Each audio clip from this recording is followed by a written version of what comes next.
Good morning. Today I learned something that was really resonating with me. It's a marketing strategy. But before we get into that, I wanted to first explain what it is that business owners and entrepreneurship, people do. In any given field,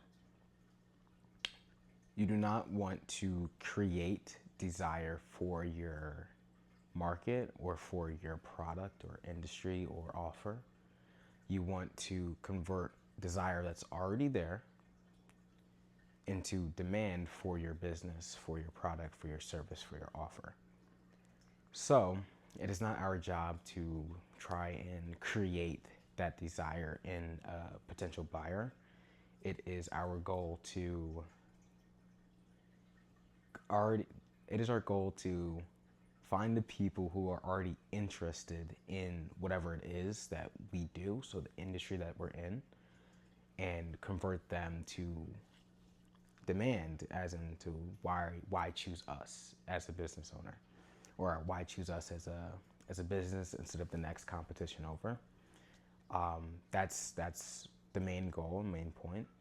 So I wanted to split this in half between, or at least this marketing strategy in half between what a product business would be and what a service business would be.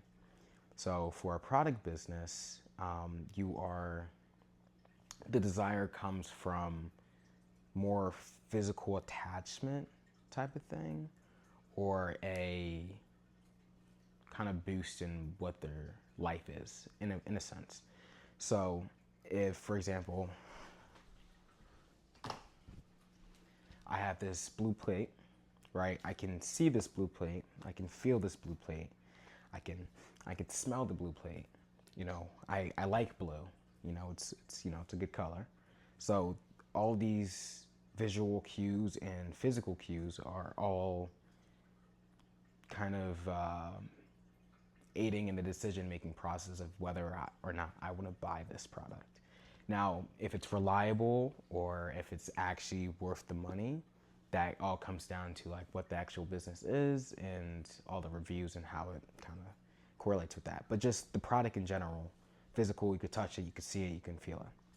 That's the advantage of marketing for that type of audience or for a product. You want to showcase what it does, basically. Put that away.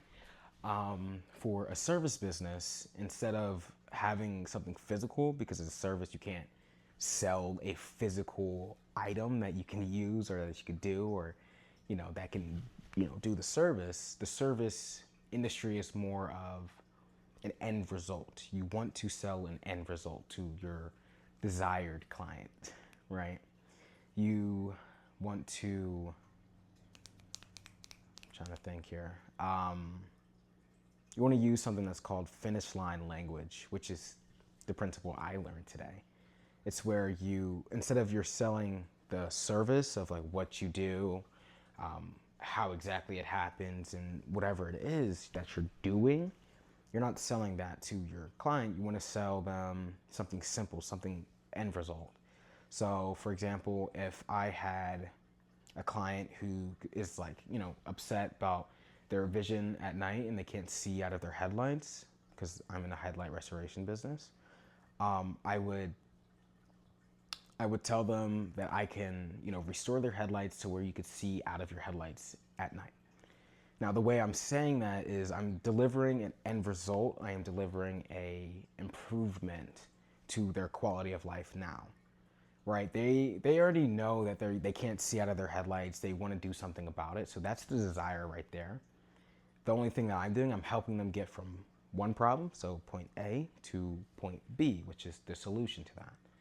And the reason why they might book with me, it might be prices, it might be trust, it might be reliability. That all comes with, experience in business owner and stuff like that. But overall, that's the main idea of at least for a service business.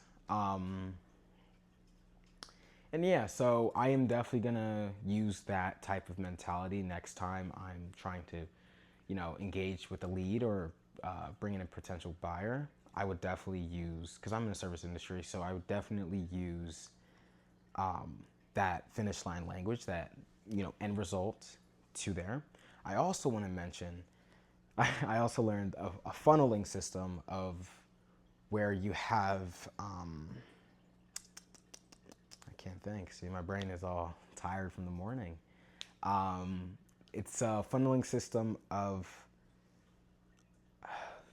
demonstrating what the problem is, what the outcome is, which is this is like the biggest column, what the outcome is, and then you bring it down lower to this middle section of like, okay, education.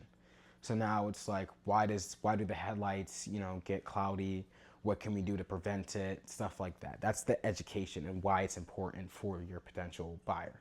This is for converting leads, by the way. And then when you get to this little section point, then you start to have, now the buyer's interested. Now they're like, oh, okay, how can I get in contact with you? How can I get, booked for a service? Then it goes down to this little teeny tiny point.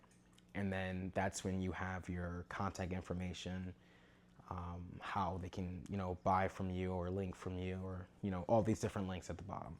You want to make it as simple as possible. Like, literally, people are lazy, and I know that's kind of weird to admit, but I'm lazy too.